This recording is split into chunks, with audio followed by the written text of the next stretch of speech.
నక్షత్రాలు కనబడుతున్నాయి. ఇదిగో అంతగా నీ కుటుంబాన్ని నేను ఆశీర్వదిస్తా. ఆమేన్, హల్లెలూయా.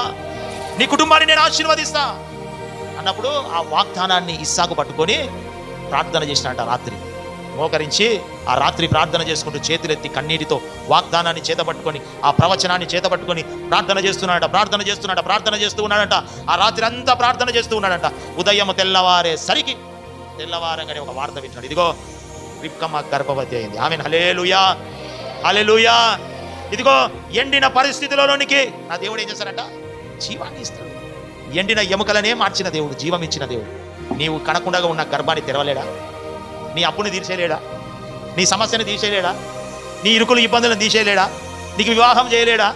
నీ కుటుంబాన్ని బాగు చేయలేడా? నీ భర్తను బాగు చేయలేడా? నీ భార్యను బాగు చేయలేడా? అందరూ కుటుంబం వచ్చి దేవుని సన్నిధానంలో ఆరాధించుకోలేరా?